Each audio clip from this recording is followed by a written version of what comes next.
Hey everyone, good evening. I'm doing this a week out from early voting on the May primary.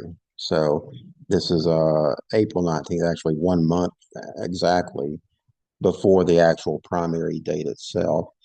And so I just wanted to review what we've got on the website that may help people look over the different races and start making decisions because this is going to be a long ballot. Just tell you, you need to go to your My Voter page, look at the sample ballot, and start kind of making out your choices now because it's not going to be like our special election where there was only two things on the ballot. You're in, you're out, you're done. This one, it's going to be a couple of pages of stuff to look at. So let's go ahead and look at our website. Again, if you go to dadecountydems.com, and you can start at the backslash elections. You just click on the elections here. It will bring up all the different offices. And of course, a couple of these are very easy because there's only one candidate. No one is challenging Senator Ossoff in the Democratic primary. He is unopposed, so he will be continuing on. Now, on the Republican side of that race, I think Mike Collins is probably going to win that and be challenging Ossoff in the November election. Collins will probably, I mean, it's I would say probably a little more than 50-50 that he wins without a runoff. So it'll probably be Ossoff versus Collins in November. Ossoff has a huge advantage in money fundraising. He's the incumbent. He's in pretty good shape for that race. I mean, we'll see how it goes, but things have gotten to the point where Republicans are now more in defensive mode than they are in offensive mode. They're more worried about Texas and that Senate race, for example, and defending it than they are worried about Ossoff and trying to defeat him. So we'll see how that plays out, but we're in pretty good shape. Likewise, Sean Harris, who we just come off the special election, he is the only candidate in the primary for May, and he will be our candidate in November. Once again, almost certainly going against Clay Fuller. Fuller does have a contested primary in May. May have to have a runoff. Depends. We'll see. But one way or another, he's probably going to win. Okay, so excuse me on that. Okay, moving on. Governor. Let's look at the governor's page. There are 7 candidates for governor. Now, according to what, there hasn't been a lot of polling. You see the latest of what I have here on the screen. Keisha Lance Bottoms, the former mayor of Atlanta, is pretty much considered to be the top candidate right now. However, none of the polls have shown her even close to 50%. So there's still a lot of undecided people, according to the two most recent polls. But we're thinking probably there's a runoff. The runoff will be between Bottoms, most likely, and someone else. And the someone else, the top 3 candidates for someone else right now are Jeff Duncan, Mike Thurman, and Jason Estevez. And they're all within the margin of error of each other. So you can consider them tied for second. Derek Jackson would be fifth. Olu Brown and Amanda Duffy are, they're bringing up the rear on that. So there's a high likelihood of a runoff. Oh, excuse me. And Bottoms has a high likelihood of making that runoff. We have interviews of all the candidates now, except or I will have an interview with Amanda Duffy here this week in like 2 days. Interviews with everybody else, except I have not been able to get in touch with Mayor Bottoms' campaign, and I have tried. So if I will keep trying. If we can get an interview with her, great. If we can't, we got the info we have. Moving on to lieutenant governor now, and all these other races, there are no polls or anything of that sort, so it's a lot harder to tell what's going to happen. There's no data to really go on. By the way, on the governor's race on the Republican side, it's looking more and more like a runoff between Jackson and Jones. They are really getting vicious with each other. Jackson's the billionaire who jumped in. Burt Jones, the lieutenant governor. They're both kind of, um, I hate to say it, kind of corrupt, but they're charging each other with that, and they're both right to a certain extent. So okay, so moving on to lieutenant governor, there are three candidates here. We have interviews for two of them, and the one of them I don't have is Nabila Parks, who I would love to have an interview. Reached out to her, just haven't been able to get that yet. So we're still trying. There's a few of these candidates that have not been able to get interviews with, and so I'm trying. Yeah, we'll keep trying at it.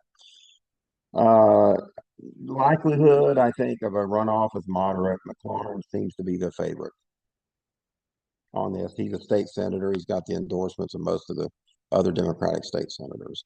On the Republican side, I think this race is wide open too. So we'll just have to wait and see on that. Secretary of State, a four-person race. And again, there's interviews here for three of the four. I do not have one for Penny Brown. Again, I've reached out. We'll hopefully we'll get that. But interviews are here for the other three. Adrian is somebody, if you've been to our meetings or town halls or whatever, Adrian has been here twice. Got to give him a nod on that. But I have interviews with Cam Ashling, Dana Barrett, both very smart, very qualified ladies. And Penny Brown is as well. I just haven't been able to reach her. I just don't know what's going on there. But so again, four candidates, runoff, quite possible. I think the Republican side, uh, Sterling, Gabriel Sterling's probably the favorite there. We'll see. Attorney General, this will not have a runoff. We both two candidates are both great candidates, and honestly, we're in great shape with either one of them. Tanya Miller, Bob Trammell. We'll see. There won't be a runoff here. There's only two candidates, so one of those will win on May the 19th. Agricultural Commissioner. Again, there's only two candidates here. Catherine Johan Arnold and Cedric Rowe. I have reached out to both. I have not yet secured an interview with one. I did briefly have contact with Cedric. I'm trying to get that established again. Have not heard from Catherine. So if I get those, we'll see. They're both newcomers to state politics. So we'll see how that goes. Insurance commissioner, there's five candidates here, so a runoff is very likely. And, Clarence Blaylock, you may remember, ran for 14th CD. AJ Jane, I've interviewed both of those guys. I've also interviewed Deandra Mathis. And I just interviewed Keisha Sean Waits, even though it says interview request sent. That interview is now will be online. And to access all of these interviews, just click on the picture. Okay. So those four will be there for you. The fifth, I have reached out to Mr. Dean. I have a little explanatory note here, and I'll just read it. Candidate Thomas Dean has made no effort to make himself available to the public. His one action so far has been to try and disqualify the other candidates for Commissioner of Insurance based upon his interpretation of Georgia Law 451022 and 451025, paragraph 13, which he believes disqualifies all other candidates because they are business owners or are engaging in commercial trade of some kind. Mr. Dean attempted a similar lawsuit 4 years ago after he unsuccessfully ran for Commissioner of Labor. That case was dismissed. His case was dismissed recently to try and get everybody else disqualified. I don't know what's going on there. I just know that seems to be the only thing that he's attempted to do. I can't find websites or anything else on him. So that there may be a special purpose of why threw $5,000 to do something. And he had a legal interpretation. He wanted testing. It didn't work out for him. So those are the insurance commissioner candidates. You can expect a runoff, I think, in that one. Just going back briefly, the Attorney General, Agricultural Commissioner, Insurance Commissioner. On the Republican side, the incumbents are running for agriculture and insurance. They will probably be the person in November. The Attorney General, the incumbent, is not running it for the Republicans, so that'll be somebody new. Okay. The state school superintendent, we have interviews for all three candidates here. I kind of expect there will be a runoff. I don't know. Otha Thornton has run for this before. He probably has a little more name recognition. He's actually won the nomination on this before, like 8 years ago. Lydia Powell, Anton Anthony are both current state super, or both county superintendents. And Otha Thornton has been a superintendent in the federal school system in the past, also a national PTA president. So those are the three candidates. Again, would not be surprised if there was a runoff there. And the incumbent for the Republican incumbent is running again for his fourth term, Woods, and he's got a whole bunch of Republicans running against him. I'm not sure what's going on there. So if he makes it out of that, he'll be going up against our person in November. Labor Commissioner, five candidates in this one, so we can kind of expect a runoff again. The runoff, by the way, is in a month after the May 19th primary. I think it's June 17th. Brett Hume, Jason Moon, Nikki Porche, Mishi Sanchez. I've got interviews for all of them. Christian Y. Smith, I made contact with him. I'm hoping to get that interview arranged soon. So we'll have a complete set of interviews there on those. I have no real insider information on who gets into a runoff here. I just don't. And I think the labor commissioner on the Republican side is running. I think she was appointed though. She's never actually ran for this office before, so she's kind of new to this. PSC District 3 is our friend Peter Hubbard, who won last year, and he is running unopposed on the Democratic side, so he will be there in November, probably against the same guy he ran against last November and trounced. Peter should be in pretty good shape for this one. We'll see. But remember, on all of these races, statewide races, they kind of track with each other. So if we want to win, we have to get Senator Ossoff elected reelected comfortably, get the governor's race and on our side in the bag. And then these other down ballot races tend to follow those, but there will be some variation. Like some places that have some races that have an incumbent, say in agriculture, for example, might be a little bit tougher to beat than some of the other down ballot races. But that's sort of how this flows. It's very little difference, especially if you're going to vote Democratic all the way down the ballot. Okay. Don't stop about halfway through. You got to do that. Okay. So just keep voting all the way down. Peter's running for reelection. And on the other race, the District 5 race, that's actually our part of the state. We have three candidates. They're all here that you can watch the interviews with. And again, runoff quite possible. We're going to have a lot of runoffs. So just get used to that. And there is no incumbent on the Republican side. She's stepping down that. So now there is a race here on May 19th that ends on May 19th, and that's these two races actually for state Supreme Court. There's actually three Supreme Court races on the ballot. One of them is unopposed, but two of them will have two different people running. The first one will have candidate Jen Jordan, and the third one will have candidate Miracle Rankin. So look this over, especially because this one has to be decided. These two have to be decided on May the 19th. The Democratic Party of Georgia and the Dade County Democratic Committee have both endorsed Jordan and Rankin for these two seats.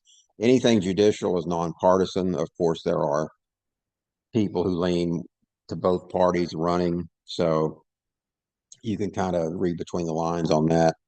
But you have stuff here that you can look at, social media stuff, links, and so forth. We are endorsing these two ladies. And again, the election is May 19th.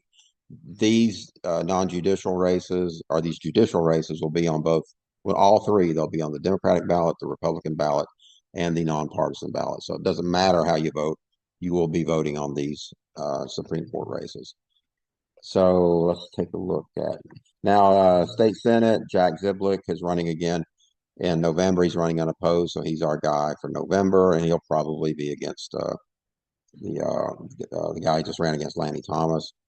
Our State House 1, I'm still in the process of getting some of these web pages built. But State House 1 is Steve Disbro. He'll be our guy in November. Our school board for North Dade is Ashton Field. She'll be our candidate in November. I'll get those pages up pretty soon. Uh, for SPLOST, that is on the May ballot. We will vote on this, and it's done in May. The Dade County Democratic Committee has endorsed a yes vote for SPLOST. So this gives you a list of what is there for. On the ballot, SPLOST will take up like one whole screen by itself because they have to list everything that it can be purchased with. So it'll be like SPLOST, blah, blah, blah, blah, blah, blah, blah, blah, yes, no, just vote yes. Or unless you want, I mean, I'm not saying you have to, but I think I'm not a big fan of sales tax. I know they're regressive, but sales taxes are part of the overall revenue picture. And SPLOST taxes tend to be pretty good for Dade County because of our situation here, bordering two states with an interstate running through us.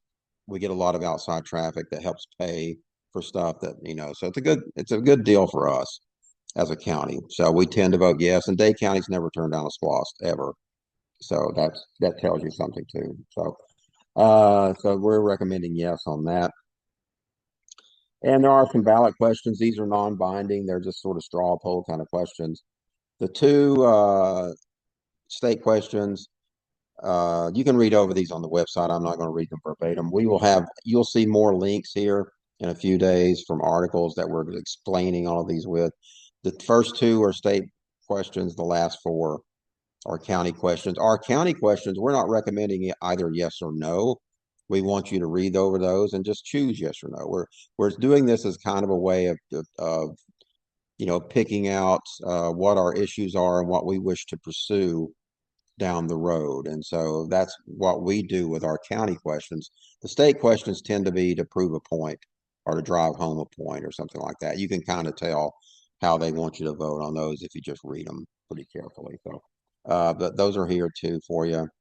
And then finally, just some information about other races on the Republican side. There's only one contested local race on the Republican primary, and that's the one for North Dade Commissioner. There's 5 candidates. There very well might be a runoff on that one too.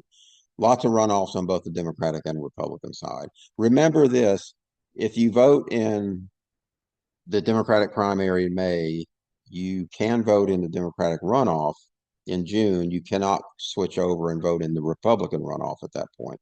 Likewise, if you were to vote in the Republican primary in May, you cannot switch back and vote for the Democratic runoff in June. You're locked into whatever party that you voted in the primary and runoff. Now, in the general election in November, you can vote for whoever you want, but in the primaries and runoffs of the primaries, you're locked in once you choose one. If you choose nonpartisan, then you just vote nonpartisan, and that's it, and you're done on May. If you don't vote at all in May, you can choose whichever runoff you want to vote on in June. So a little information, those little quirks sometimes come in handy. So that is my little update. Like I said, it's going to be a long ballot. So take your time with it. If you want to get an absentee ballot, uh, you can do that online. The the deadline to register is actually tomorrow. I'm taping this on the 19th.